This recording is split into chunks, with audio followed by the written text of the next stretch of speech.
update. Welcome to it. Get the news, music, and lifestyle of Africa on Channel Africa, the African perspective. Connecting Africa to the world.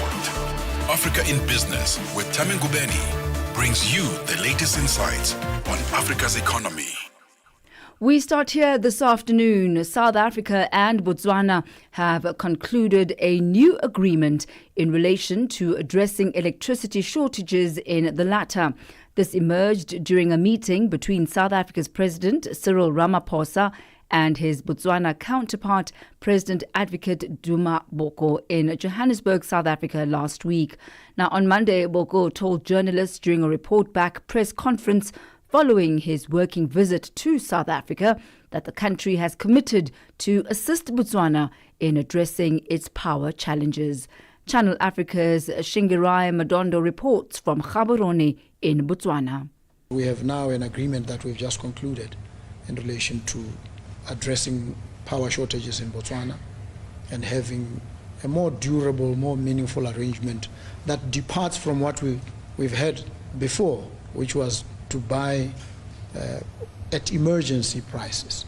Now we've settled it at a reasonable scale, and we will improve our power situation that side in collaboration with South Africa. This is President Advocate Duma Boko reporting back at a press conference in Gaborone, the capital of Botswana, following his recent trip to South Africa. Despite facing similar electricity challenges like any other nation in the Southern African Development Community or SADC region, Boko said South Africa's reassurance is a testimony of the long-standing bilateral relations between the two countries. Further to settling and selling electricity to Botswana at a non-emergency rate and at a reasonable scale, Boko said Botswana and South Africa have agreed to work hand in glove in renewable energy production.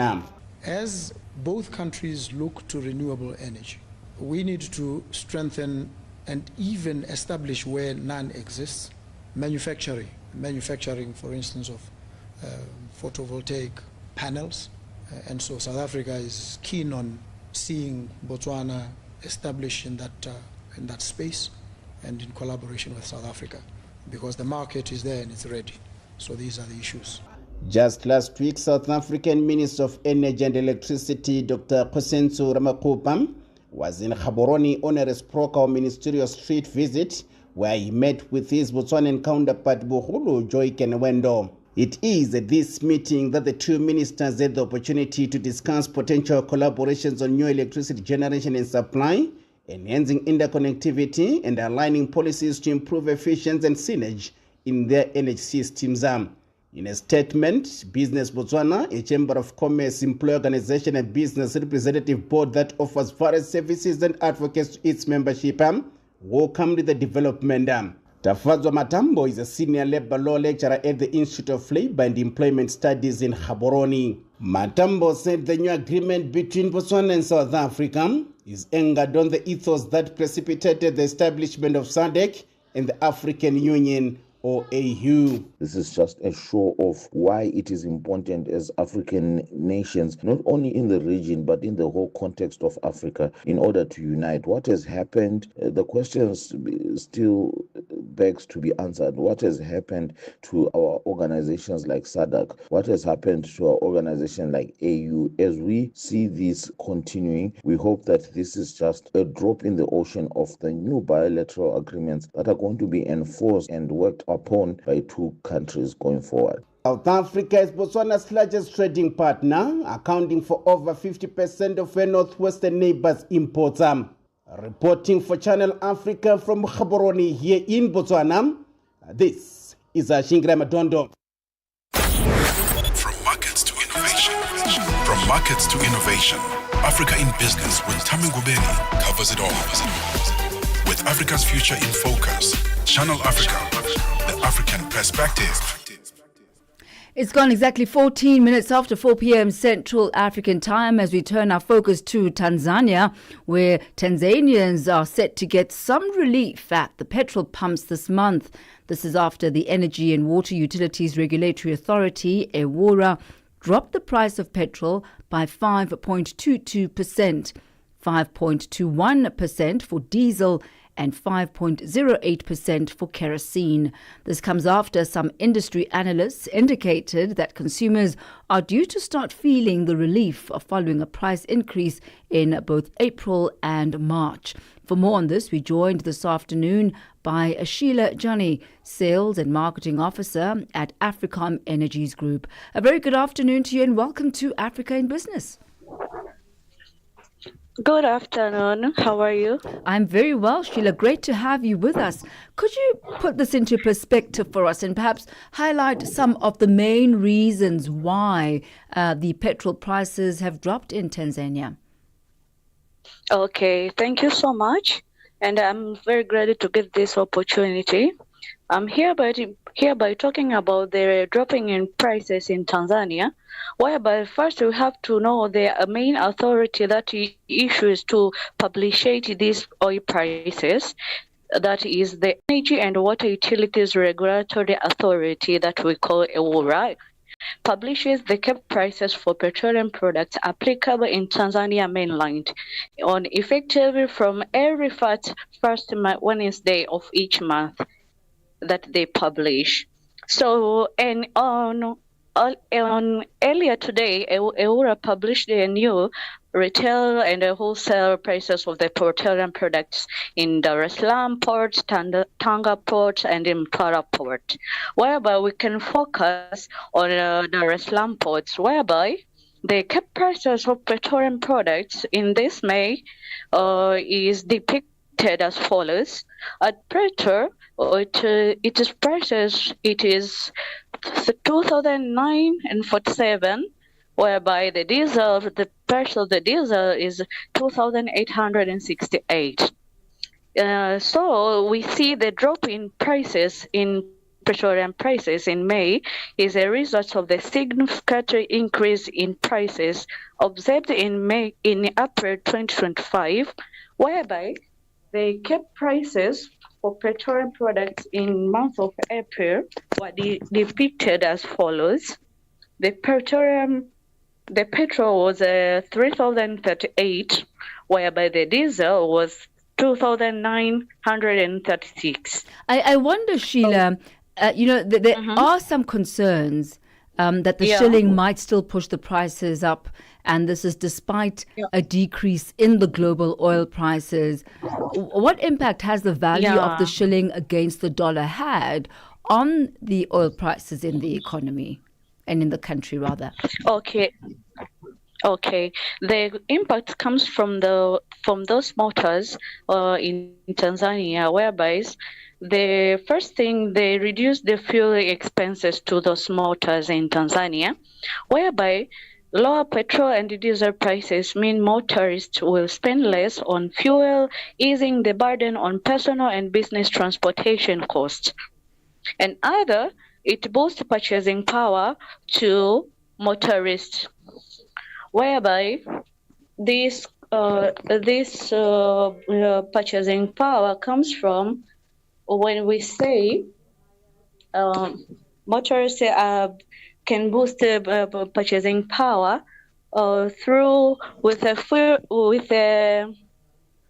fuel savings. Motorists can allocate more money to other essential needs or service. And how has this price reduction? Thanks, Sheila. How will this price reduction benefit low-income households, and will it benefit them at all? Yeah, the beneficiaries they get is from they can boost their purchasing power by having savings in petrol, in purchasing fuels. So the savings remain. They can just purchasing another savings and other commodities or essential needs. So true. I guess it just leaves more in the purse, more in the pocket that can be used further down the value chain. We thank you very much, Sheila Johnny, for that update this afternoon. Thank you, ma'am. Okay, thank you so much, and you are welcome. Thank you. That's Sheila Johnny. Yes. Okay. Yes. Also, I can add by the thing I can add Yeah. Are you getting there? Yes. Are you What getting me there? What would you like to add, ma'am? Okay, what I can add now is to let people all know that in short of this drop in oil, all these factors are just contributed through our oil consumption use rate, whereby on 2024-2025 results in bulk on bulk procurement agency, the oil consumption shows that 13 million are used to purchase to consumption of oil, and to negotiate from my last years on 2023-2024 is 11.7 million per day. So when you see this difference, we can know that our economic increased so that many people can use, many people are using the petroleum products. So the droppage comes from these ratios. Thank you so much. Well, thank you very much, Lajani. There, she's Sales and Marketing Officer at Africom Energies Group. She takes us to 20 minutes after 4 p.m. The Midnight Snack, every Monday, 12 to 3 a.m. with Chanduko Ligege.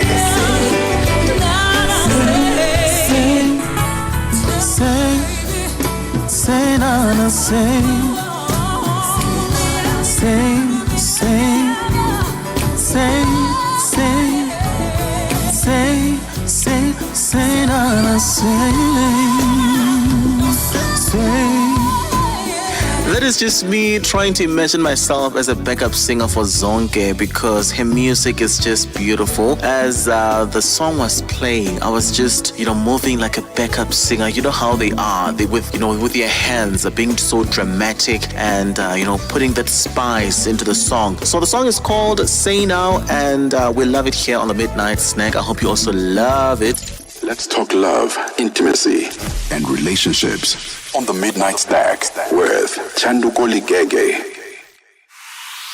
Africa in Business. Africa in Business delivers key insights and real-time updates on Africa's growing markets with Thami Ngubeni.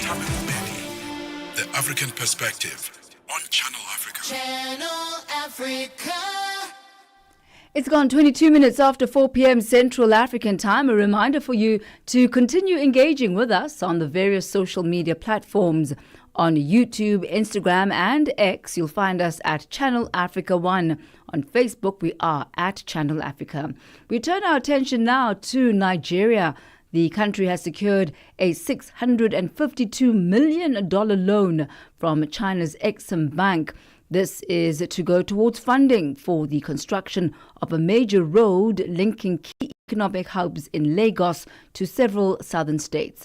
Public Works Minister David Umahi says the road will serve as a critical evacuation corridor for goods from the Lekki Deep Seaport, the Dangote Petroleum Refinery, which is Africa's largest, and its adjoining fertilizer plant. The funding was approved by the Federal Executive Council, which is chaired by the President Bola Tinubu. For more on this, we're joined by economist and Managing Director for Timeline Consulting Limited in Nigeria, Idris Shuaibu. A very good afternoon to you, Idris. Thank you so much for your time this afternoon. Good afternoon, and thanks for having me. So perhaps, Idris, what does this $652 million loan from China's Exim Bank actually signal about Nigeria's current priorities, as well as the country's reliance on foreign funding? Well, as you probably will know, Nigeria, and like every other African country, maybe with the probably exception of South Africa, Egypt, and a few others, are in their need of critical infrastructure, be it road network, rail network, electricity supply, and other critical infrastructure like hospital, education, and the rest. Indeed, within Nigeria as a country, and indeed within Africa as a continent, there is a near absence of sufficiency of capital for critical infrastructural development. So almost every African country has to look outside the African continent to be able to secure funding. So getting funding from, say, Exim Bank of China or Exim Bank of the US or European Development Bank, these are normal things in the situation the African countries have found themselves. So, how significant is this road project in unlocking Nigeria's economy? And if you could maybe also just comment on the route from the Lekki Deep Seaport, the Dangote Petroleum Refinery, and the adjoining fertilizer plant. What is the significance of that particular route? Incidentally, I used to be a staff of Dangote, and a couple of weeks back, I was even at the fertilizer factory, and I went into the refinery, so I'm very familiar with the location. And I know the routes that the proposed route where these roads are supposed to be, constructed. One thing is surprising is, these are coastal cities, and the Dangote fertilizer and Dangote refinery are located in export free zone, and they are in a coastal area. There is a deep sea port there.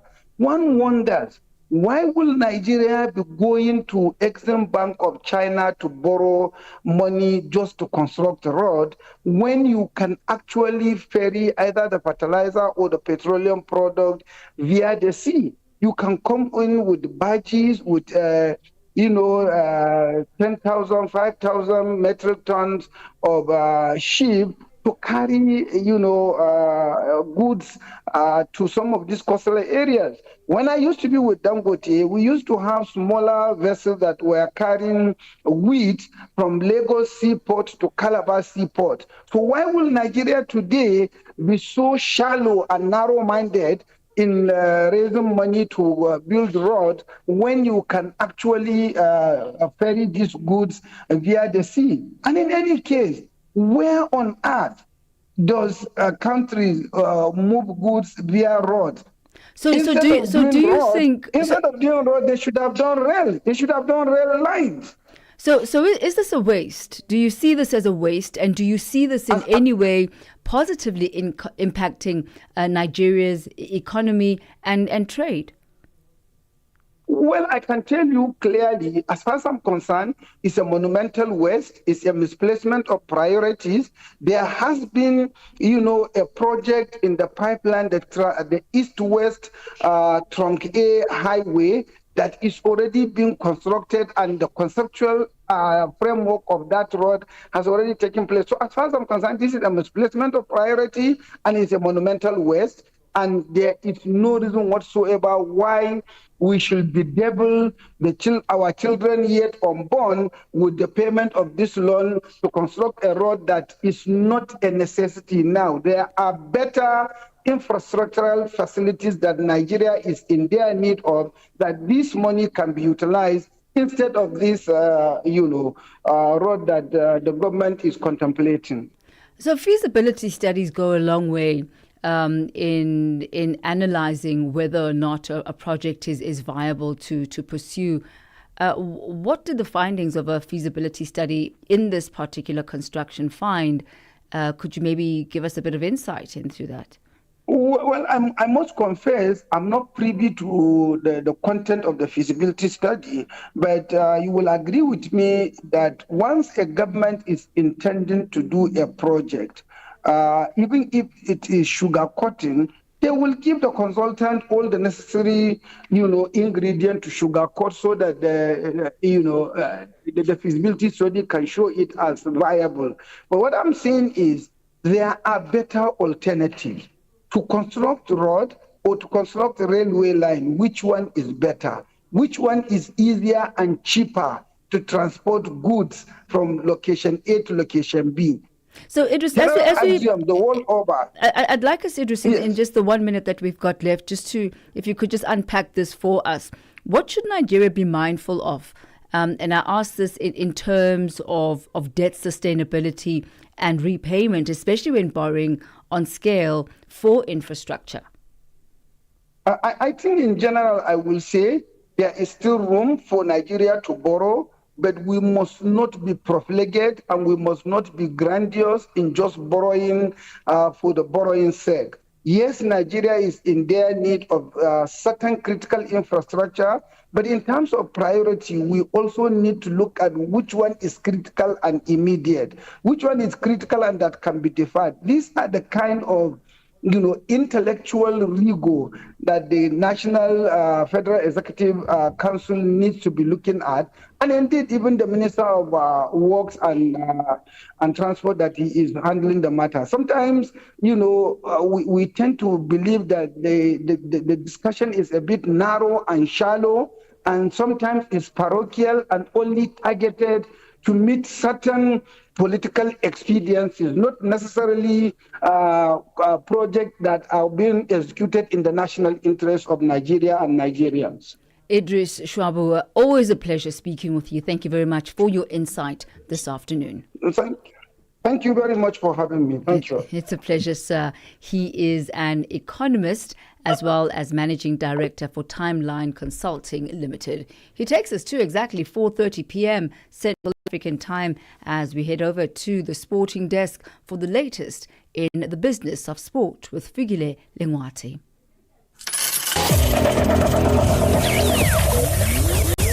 Business news on Channel Africa. The African perspective. It's time now for your financial indicators. A very good afternoon. $1 in South Africa will cost you 18 Rand 23. Namibia, 18 Namibian dollars 23, and in Botswana it's at 13 Pula 47. In Zambia it is trading at 27 Kwacha 27 to the dollar. In Kenya the dollar is trading at 128 shilling, 326 in Ethiopia, 132 birr 326.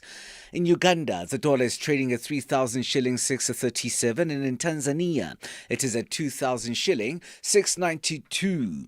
$1 in Nigeria is trading at 1,000 naira, 605. In Egypt, the dollar will cost you 50 Egyptian pound, 627. Tunisia, 3 dinar, 985, and in Algeria, it is trading at 131 dinar, 807 to the dollar. The Moroccan dirham is trading at 9076 to the US dollar. In Angola, the dollar will cost you 911 kwanza 185, while the Congolese franc is trading at 2,852 to the dollar. A look at commodities markets now. Gold is trading at $3,386 and platinum at $983 per ounce. Brent crude oil $62.38 a barrel. For Channel Africa Business in Johannesburg, I'm Tabiso Lohugu with your financial indicators. Business news on Channel Africa. The African perspective. Sports on Channel Africa. The African perspective. Good afternoon, Thami. Botswana Township Rollers Zimbabwean businessman Tendai Sibata, through his South Africa's based company Sibata Holdings, invested more than $1.6 million into the coffers of Botswana Premier League giants. Another billionaire and football administrator, Patrice Motsepe, has invested millions of dollars into his football team, Mamelodi Sundowns. Asked if businessmen who invest in football should be given a tax incentives, this is what Zambia's football analyst Simata had to say. I think it's among the most difficult questions you've asked me to comment on. And this is why. Number one, and very important, there's no number two after that, is to start by answering the question, what in Africa do we consider sport or soccer in particular as? Is it an entertainment? Is it a social development agent? I think when we sit down and agree on what it is, your question to whether tax incentives should be applied or given will be easy to answer. But we are dealing with it. It's there, but it's not there. It is not important. For instance, in that regard, if you see see the attitudes of most African governments. But at the same time, they need it because it keeps the majority of the people entertained. But the question still remains, is it a social agent or is it entertainment? Or reduced to two words, is it investment or entertainment? I say this because when there is investment, we have known tax-free time where investors are allowed to put in their money 5 years, no taxes. We have known how even tariffs can be increased to protect local industry. We've known situations where tax is removed completely to allow, especially in the transport sector. In my country, it has happened when the government decided to remove import taxes and suddenly were flooded with buses. It solved the transport crisis. People will come, like this man you've referred to, and put in $1.6 million into football, and he has to walk out. I know a time when a friend of mine in the business world started sponsoring a club, and it was very rare. And he called me into his office and said, you see, Sman, I started this team in the hope that it would be like a corporate social responsibility from my company. And I said, yes, you've done well. They've sprung up, they've done wonders, they've produced great players. He says, no, I have to now close it because I got a visit from the Revenue Authority, and where I was busy placing the expenditure of the club to social responsibility so that I can get tax-free. They've said, no, add everything back and pay your tax, in short. And I said to him, what? And it was so. He finally closed down the club. And we still continued sojourning on from our pockets and the rest. So your income is still taxed. And then whatever remained, you shared with your family, your livelihood, and into the business of football. But the motivation was different. Our motivation was to contribute to the development of young people and help them foster their visions and lives in general. Very, very different. So it was a giving. But alas, I think tax incentives should have been given. That's me. Because I don't think soccer is just entertainment. I believe wholeheartedly most sports can actually be generated into industries that will employ a lot of our young people, especially. To imagine that the economy can be grown large enough to get to full employment of the young people, for me, that is not even a dream. It's a nightmare. Anybody who thinks like that should have sleepless nights, because that will not be possible. And the sooner the economy begins to create other sectors like sport, the better. For any sports stories you'd like to share with us, please send an email to newsroom@channelafrica.co.za or call us on +2711 714 4459. This is Channel Africa Sport with me, Fire Lingwati. Sports on Channel Africa. The African perspective. Connecting Africa to the world. Africa in Business with Thami Ngubeni brings you the latest insights on Africa's economy. It is exactly 4:37 Central African time. If you've got any stories that you'd like to share with us, stories that you believe would be of interest to our listeners, both on the African continent and in the diaspora, whether they be business or sport, do send us your emails to newsroom@channelafrica.co.za. Alternatively, you can call us on +27 11 714 4459. We take a look now at South Africa's Department of Employment and Labour. They say that the recent amendments to the Code of Practice on Dismissals and Labour Laws are key in addressing the country's high levels of unemployment.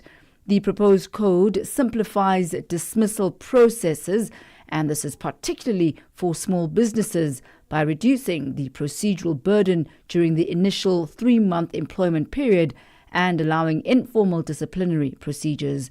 To find out how this amended Code of Practice on Dismissals and Labour Laws will address unemployment, we're joined on the line by Jeffrey Alsop, Associate at Pinsent Masons. A very good afternoon to you and welcome to Africa in Business. Hi, thank you so much. Thanks for having me. Perhaps a good place to start this afternoon would be if you could take us through the amendments that were made to the Code of Good Practice on Dismissals and how they will then assist in addressing South Africa's high unemployment issue. Thank you. So I think the first place to start is that the amendments haven't yet come into effect. And there's two sets of amendments that are currently before us. So we have the amendments to the Code of Good Practice, and then we have the Labor Relations Act. So if we look at the amendments, at least to the Code of Good Practice, we've always had a Code of Good Practice, at least for the last 20 years. What this code does is that it largely just reinforces what has always been the law. So, for example, one of the things that the code says when it comes to procedural fairness of an employee is that you don't need to have a formal sort of court-type process when you have a disciplinary hearing. Normally what happens is that sometimes when these cases go before the CCMA is that employees have these long sort of arguments about they didn't have extensive rights to lead evidence. The code says that you don't need to have those kinds of procedures in place. Another thing that's also quite interesting, I think, which you touched on earlier, is about smaller employers. So one of the things that the code says is that you can't expect a small employer to have the same kind of extensive processes and investigations that a large employer would have. So these are things that the CCMA would always have to consider if someone were to challenge their dismissal. I think just perhaps the last point is the 3-month period. So that's a proposed amendment to the Labor Relations Act and not the code. And effectively what that says is that during the first 3 months of employment, an employer can effectively fire at will. So an employee will not have a right to go and challenge the fairness of their dismissal if they were dismissed for misconduct, for poor work performance, or retrenched. But they will still have rights to challenge their dismissals if it's so-called automatically unfair. So those would be dismissals for things like if someone was dismissed because they were pregnant or based on their race or for making a protected disclosure. Unions, Jeffrey, have raised concerns that these amendments will weaken worker protections and they'll also make it easier for employers to fire employees, which is what you've been highlighting. Is this indeed the case? It is. I think it definitely is. I think to the extent that the unions have said that, I don't think that anyone can seriously disagree that that's what these amendments do. But what is interesting, I mean, whenever an amendment to the Labor Relations Act, any labor legislation is proposed, it goes through quite an extensive negotiating process through NEDLAC, the National Economic Development and Advisory Council. So there it would be representatives from labor, representatives from the government, and representatives from business who will sit and debate the amendments before they're actually sent to Parliament to be passed. So what's interesting, at least when it comes to these 3-month provisions and certain of the other sections which certain sectors of the union movement have taken issue with, is that the union constituency at NEDLAC agreed to these amendments. So I think it sort of reflects a sort of fracturing and splintering within the union movement. And let's take a look then at the legal implications of reducing the dismissal protections within the first 3 months. And these legal implications obviously speak to both the employer and the employees. Yes. So effectively, I mean, for existing employees, these amendments, if they are passed by Parliament in their current form, that means that existing employees will not be hit sort of by the 3-month provision. It's only going to apply prospectively. So I think that one of the essential purpose behind that is that a common complaint that is made about South African legislation, employment legislation at least, is that it's very easy to hire, but it's very difficult to fire. And then when people are fired, then there is a right that everyone has to go to the CCMA or the Labour Court to challenge the fairness of their dismissal. That obviously takes up time and resources for employees. it also places a burden on the courts. But that is a right that people have. At least what the idea behind it is to sort of, I suppose, lessen the legal risks and the resource implications for potential for employers to I suppose take a risk in hiring new people. And that really has been one of the challenges that employers have been facing, just the stringent red tape that exists in changing employees after a wrong hire.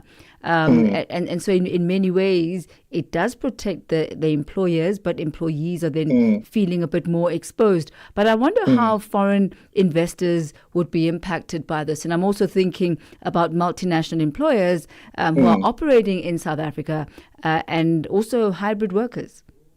Yes, correct. So I think that obviously what this does, and this is the intention behind it, is to encourage investment. And to the extent that when an investor looks to invest within a country, say South Africa or any other country, one of the things that they will look at is how stringent or flexible labor legislation is. So I think that the idea, at least behind it, is to encourage foreign investment, to encourage people to enter and put money into South Africa and hire people within South Africa and not be faced sort of with the risk of having to be saddled with extensive legal costs or resources in fighting these sorts of claims. Just on the same point, just one of the other amendments is to limit the rights of what are called highly paid employees. So in terms of one of the amendments is to say that any employee who earns above 1.8 million rand a year, if they are dismissed, then they don't have a right to be reinstated. If their dismissal is found to be unfair, they're limited to compensation. So I think at least for a foreign company or even for a local company, that is also designed to, I think, lessen the sort of risks that are taken in hiring unemployed people, but also highly skilled people. What are the loopholes, though, that might be exploited by employers? So I think the main loophole, and this is probably one of the biggest thing that some of people in the unions have raised, is the 3-month period. So if, for instance, an employer were to hire a new employee and were to dismiss them, say, the day before the 3-month period came into effect, that employee would, to a large extent, be left without recourse in terms of the LRA to go and challenge their dismissal. The only basis on which they could challenge their dismissal is if they were dismissed for a discriminatory reason. That's what's called an automatically unfair dismissal in terms of the LRA. So I think the loophole, or the concern at least, is that now you're going to have many employers who are hiring people, keeping them for 2 months and 30 days, and then dismissing them on the sort of the final day. And then that employee will essentially be left without a remedy. So I think that's probably the biggest one that I've been able to identify. Do you then believe, with the explanation that you've given now and that reasoning, do you believe that the Department of Employment and Labour is misplaced in their hope that these amendments are going to positively impact the levels of unemployment? Yes. So, it's a difficult question to ask. And I think it is likely that if Parliament does pass these amendments as they stand right now, that there will be a constitutional challenge to these amendments to say that they are not compatible with the constitutional right to fair labor practices. Now, I think that if that challenge were to come before court, one of the main questions that would have to be asked, and it would be something that the government would, at least the Department of Labour, would have to show, is that there exists a correlation between reducing these protections and growing the economy, or at least limiting these rights to challenge the fairness of your dismissal and lessening the unemployment rate. Do I think that the amendments will do that? It's a very difficult question to answer, but I think that at least at face value, they appear to be a recognition by the government, and the fact that they were agreed to by unions as well at the NEDLAC process, is that we need to change something in order to kickstart the economy. And what that something is, perhaps still needs to be fine-tuned, and we'll see if this is that thing. Yes, I think that's time will tell whether this will have that kind of positive effect that the government at least is intending to achieve. Right. Jeffrey, thank you very much for taking us through this. Certainly something to watch. Yes, thank you very much. Thank you. That's Jeffrey Alsop. He's associate at Pinsent Masons. He takes us to exactly 4:49 Central African Time. Este é o Caleidoscópio de Canal África, com Remo Samo e João Yabalá. O surto da cólera em Angola tem causado grande preocupação, afetando já mais de metade das províncias do país. Simultaneamente, a Agência dos Estados Unidos para o Desenvolvimento Internacional, USAID, um dos maiores doadores mundiais de assistência humanitária, decidiu não priorizar os países com maior incidência de malária. Para discutirmos as causas do alastramento da cólera em Angola e os impactos dessa decisão da USAID, convidamos o Dr. Jeremias Agostinho, médico e mestre em saúde pública, para partilhar a sua visão sobre o tema. A doença, nesse momento, representa o maior risco de saúde pública que nós temos. Nos últimos anos, a nossa preocupação esteve sempre centrado com os casos de malária, os casos de tuberculose e também de infecção por VIH-Sida. A forma como, em pouco menos de 2 meses, os casos de cólera vêm aumentando, acaba por representar, nessa altura, um dos maiores desafios que o país tem. É expectável que, nesta fase, o número de casos venha a aumentar. De segunda a sexta-feira, das 20 às 21 horas locais, este é o Caleidoscópio de Canal África. Stay ahead with Africa in Business, where Thami Ngubeni unpacks your go-to source for Africa's economic trends and development. It is exactly 4:50 Central African Time. Let's take a look now at the latest business and financial market developments. And for this, we're joined by Lindile Malchus, investment strategist at ABSA Investments. A very good afternoon to you, Lindile. Good to have you with us. Good afternoon, Thami, and a pleasure to be on the show. One thing that I really would love for us to get into now are the developments around the US and Chinese officials talks kicking off. How have the markets reacted to this? So we are seeing markets having a more cautious approach to this, so applying more of a wait and see approach. So we have seen some optimism within Asian markets, but overall markets still remaining in the negative since the start of the day. And I think markets will be looking to see what the discussions are that are being held around the tariffs, and ultimately looking to see if there are any resolutions that may come out of this meeting, and potentially any de-escalation within the tariffs. I think those will be some of the key things that markets will be keeping an eye on. So the future of the economy, and perhaps more specifically here, the U.S. economy, that's what Trump really has been focusing on. How have markets in general reacted to the entire tariff strategy and this Make America Great Again campaign? Because this is in effect one of the steps, or at least in Donald Trump's strategy book, of making that happen. Yeah, so I think how we've seen things play out and how our markets had envisioned the tariffs to go about have been on the more extreme side. Markets did expect going into this campaign that Trump will be using tariffs as a negotiating tactic. However, we have seen multiple tariffs being imposed on China as well as allies, and as a result, you've seen some retaliation from some of the major trading partners as well. So markets becoming really nervous on the back of some of the developments that we have seen from a tariffs point of view, and ultimately also considering some of the aspects from a recessionary point of view, and also looking at things such as inflation, where you are expecting the introduction of tariffs to add to inflation. As you've seen with the latest GDP figure in the US, it did contract in the first quarter, and a lot of that speaking to companies who bought in advance of the tariffs being implemented, and as a result, that did weigh negatively on the country's net exports. So markets also reacting negatively to that. We did see the U.S. placing at least 145% tariff on a large number of Chinese imports.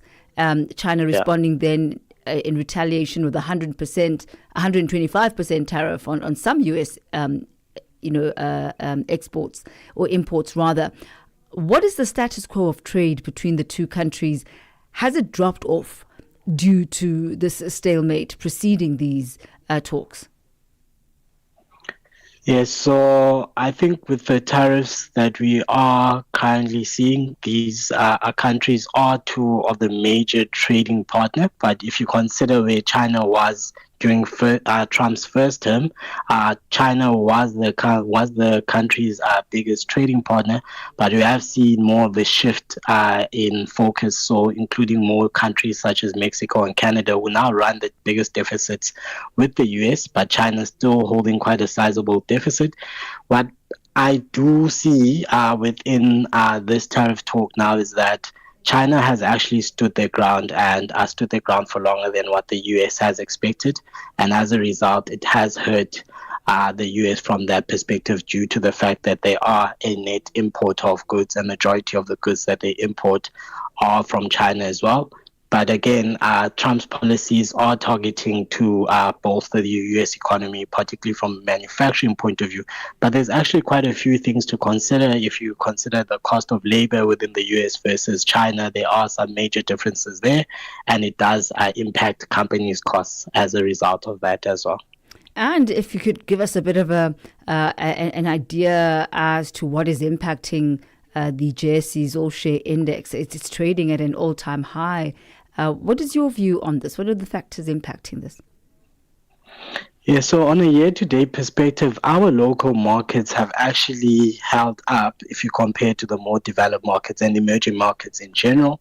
And a major driving force behind this has been the surge within gold prices. You've seen gold prices consistently stay above the 3,000 ounce per $3,000 per ounce mark, and you have seen this reflect positively for resources counters, which are the best performance on the year to date, particularly counters on the gold mining side. So a lot of that driving some of the performance from a local perspective, and then also some of the industrials counters. So some of those that are more related to China, so shares such as Naspers and Process. But what really hasn't done well so far are the counters that are more domestic focused or more dependent on the South African economy. So things such as financials, those have struggled overall, but overall still a great results for our local shares. And let's wrap up with a look at Goldfields. They've released their operational update for the first quarter of 2025. How's this looking? So the company did release an operating update. It is a bit mixed. So we are seeing revenue growth of 4%, but when you dissect in terms of what drove this revenue, it's mainly been driven by an external factor, which was the gold prices. As we've seen, those have been quite strong. But if you look at the company and what they are in control of in terms of production actually fell over the quarter, and this did also result within a lower tonnage throughput as well as lower yields, and those were impacted by weather conditions. And as a result of some of these weather conditions, the company has lowered their forecast for gold production for this year, and also increased their forecast from a cost perspective. So not looking good when you look at some of those things, but the gold price did certainly hold up these results. And as a result, you are seeing markets reacting negatively, particularly to their forward-looking guidance on the production side. Lindiwe Malchas, thank you very much for the latest in business and the financial market developments for today. Thank you so much. That was Lindiwe Malchas there, investment strategist at Absa Investments. It takes us to exactly 4:58 Central African Time. Bonjour, Joël. Bonjour Thami, bonjour à tous les auditeurs de Channel Africa. Tout à l'heure, c'est Vue d'Afrique. Merci de rester connecté. Donc sur Vue d'Afrique, tu permets Thami ? Oui, merci. Certainement. Merci. Certainement. Sur Vue d'Afrique, il sera question de l'Afrique du Sud. Une nouvelle loi sur l'équité en emploi suscite une levée de bouclier de l'Alliance démocratique. Et nous parlons aussi du Tchad où le président Mamad Déby appelle à la création d'un nouveau cadre de dialogue politique, mais aussi de la rupture des relations entre le Soudan et les Émirats arabes unis. C'est tout à l'heure dans la grande actualité de Vue d'Afrique. Merci de rester connecté. Merci Thami. Merci Joël. C'est Vue d'Afrique. Comment ça? À 17h juste. À Dans 17. 2 minutes. Dans 1 minute, en fait. Oh, okay. After the news, just after the news. The French news coming up in just a moment. And that's how we wrap up Africa in Business for today. Thank you to our producer, Mabu Bullock, our technical producer, Dando Lutuli, as well as on social media, and Sako Mashaba. For Channel Africa, Africa in Business, I'm Thami Ngubeni. It's 30 seconds to 5 p.m.